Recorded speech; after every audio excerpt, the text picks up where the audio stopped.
Estimados irmãos, boa tarde. Estou aqui junto ao mar, num lugar aqui mesmo ao lado do que chamam a Boca do Inferno, e de facto não poderia ter um lugar mais sugestivo para este tema que vos vou propor, na linha do que temos vindo a fazer na nossa unidade. Ontem o Padre Jean falou-vos da tentação do pão. Eu hoje vou tentar falar-vos das tentações dos ídolos, ou da tentação dos ídolos, e depois amanhã o Padre Tiago falar-vos-á da tentação da história. E achei que era um lugar sugestivo, porque o mar simboliza muita coisa. Noutro tempo até era povoado por monstros terríveis e o mundo acabava para lá do mar, portanto era o grande desconhecido. É o lugar do turbilhão, do movimento, o lugar profundo. Por isso acho que também pode ser para nós aqui hoje, assim como que uma imagem olhem, do mundo das tentações, porque as tentações colocam a nossa vida num turbilhão imenso. E pegando então aqui no Evangelho de São Mateus, no capítulo 4, a partir do século VIII, e pegando exatamente no tema de domingo passado, o primeiro da Quaresma, no qual escutamos as tentações segundo São Marcos, vamos ouvir o que nos diz. Tornou o diabo a levá-lo agora para um monte muito alto, e mostrou-lhe todos os reinos do mundo com o seu esplendor. E disse-lhe: tudo isto te darei, se prostrado me adorares. Então Jesus disse-lhe: vai-te, Satanás, porque está escrito: ao Senhor teu Deus adorarás, só a Ele prestarás culto. Pois, irmãos, à luz desta palavra que acabamos de escutar, deste pequenino trecho, que é a terceira tentação que nos descreve São Mateus, e que eu vejo aqui como, de facto, a tentação dos ídolos, ou pelo menos parte da tentação dos ídolos. O que são ídolos? Ou o que é um ídolo? Um ídolo é uma imagem que é objeto de culto e representa uma divindade. Ou então, pode ser também uma pessoa, ou pessoas, que é objeto de uma grande paixão ou de uma grande admiração. Ídolo vem da palavra latim idolum, e também vem do grego eidolum, e que são de facto expressões muito antigas, tão antigas como o próprio homem, porque de facto esta tendência natural do homem para o transcendente nasce com ele, está marcado nele, eu diria, é genético. E ídolos temos-los desde todos os tempos. Aliás, temos notícias muito primitivas pela história, pela arqueologia, de facto, das antigas crenças do ser humano, ou das primeiras formas de religião, que eram de facto baseadas, olhem, na grande deusa, Mãe Terra. Sabemos que idolatraram animais, plantas, que criaram seres extraordinários para explicarem aquilo que não conseguiam explicar. Portanto, ídolos tão antigos como o próprio homem. Olhem, por exemplo, os grandes deuses da antiguidade, da Mesopotâmia, do Egito, da Grécia, de Roma, ou então as pessoas que de alguma maneira foram idolatradas também na antiguidade. Olhem, os faraós, os Césares, no fundo os grandes, os poderosos, os reis, eram exatamente muitas vezes também ídolos para o seu povo. Portanto, o ídolo não se remete apenas a estátuas ou a seres extraordinários, inventados, criados pelo homem, mas remetem-se também a pessoas.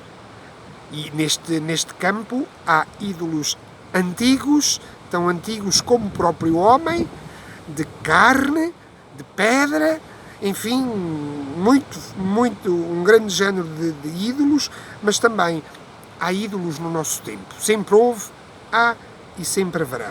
E quais são os ídolos modernos? Hoje, não sei se ainda haverá alguma cultura que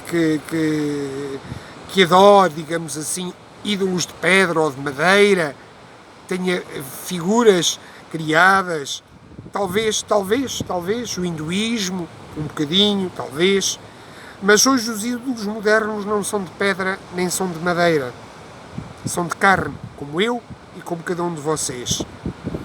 Olhem, atores, famosos, futebolistas, a moda, o dinheiro, o sexo, a tecnologia, enfim, tanta coisa, mas tanta coisa que nós tornamos ídolo da nossa vida, isto é, tornamos centrais na nossa vida e que ocupam de facto o nosso tempo, ocupam de facto a nossa vida e olhem, e no fundo muitas vezes não preenchem. Podem satisfazer, mas não preenchem. E esta busca, isto nasce exatamente da busca incessante do homem. Deus o criou, ser inteligente, Deus o dotou desta curiosidade de procurar. E essa curiosidade leva o homem, de facto, a procurar muitas vezes e a procurar a Deus ou a procurar a divindade onde ela não existe, onde ela não está. Ou então dar a sua própria explicação para aquilo que não consegue compreender. Olhem, vemos, por exemplo, ainda no paraíso, Adão e Eva, Deus deu-lhes tudo é vosso, tudo vos pertence. No entanto, não podeis comer da árvore que está no meio do jardim. Mas a serpente, o mal aqui personificado na serpente, come, não tenhas medo, diz ele à mulher, porque se tu comeres, vai-se abrir o entendimento e tu serás como Deus. No fundo, é o grande pecado de Adão e Eva, que é o nosso grande pecado. Queremos ser Deus e senhores da nossa vida, queremos ser nós também, de alguma maneira, ídolos de nós próprios e muitas vezes colocarmos-nos para ídolos para os outros. Abraão, por exemplo, aquele que nós chamamos pai dos crentes, era exatamente, vivia lá em Ur, na Caldeia, num povo, na Mesopotâmia, portanto, num povo que praticava a idolatria, que tinha o seu próprio panteão, e foi exatamente aí que Deus o foi buscar e se revelou. E porque estava atento, Abraão escutou a voz de Deus e tornou-se assim o primeiro crente, o pai dos crentes, o pai do monoteísmo. Perdão. Aquele que primeiro voltou as costas a essas explicações de pedra ou de barro ou de carne que os homens inventaram para as suas grandes questões e começou a dar ouvido, de facto, ao único que se lhe revelava, o Deus verdadeiro. Mas, apesar desta revelação, mesmo ao longo da história da salvação, sempre houve idolatria, mesmo entre o povo de Israel. Olha, lembramos, por exemplo, quando Moisés desce do Monte Sinai, depois de ter recebido as tábuas da aliança, o que é que ele faz? O que é que o povo faz? Como Moisés se demorava, construíram um bezerro de ouro e adoraram-no. Aliás, eles tinham visto isto no Egito, onde existia um panteão imenso de deuses de pedra e de carne e osso, como os próprios faraós, que eram considerados deuses. E então ali, sentindo-se um tanto ou quanto, se calhar, perdidos no meio do deserto, resolveram criar um Deus próprio, porque assim preenchia-se a sensibilidade, a vontade do povo, que quer uma resposta imediata. E é quando nós queremos uma resposta imediata, então, às vezes, arranjamos explicações estapafúrdias, como o povo de Israel no deserto. Olha, ou então, aquela luta com os Baals, as divindades estrangeiras que muitas vezes estiveram presentes entre o povo de Israel, havendo até santuários. Portanto, é uma constante na história. Se calhar faz parte de nós. Portanto, é bom que nos perguntemos quais são os nossos ídolos. O que ou quem é que nós idolatramos?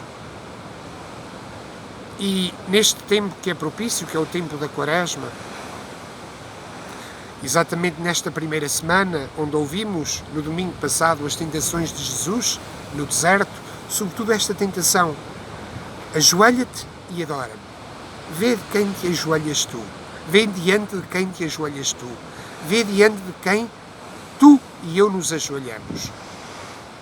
E às vezes ficamos com os joelhos feridos, porque o colocarmos-nos diante de joelhos, diante de coisas deste mundo, diante de objetos, diante de pessoas a quem adoramos. Aliás, nós dizemos: eu adoro isto, eu adoro aquela pessoa.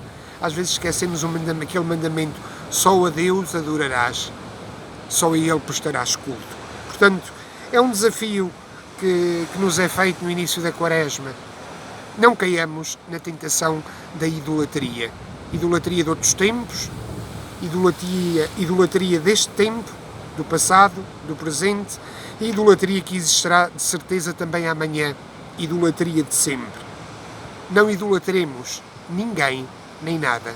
Apenas adoremos o nosso Deus revelado em Jesus Cristo com a verdade do que somos e daquilo que temos. Porque também há idolatria cristã. E muita, sempre houve e sempre haverá. Não caiamos nisso. Só a Deus adorarás.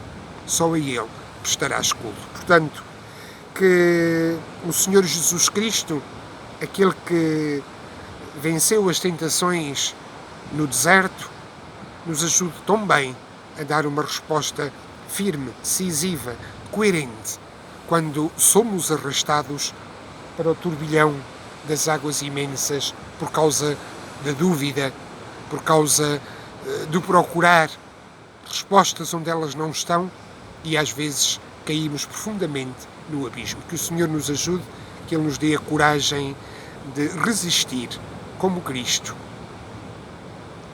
Só a Deus adorarás, só a Ele prestarás culto. Amém.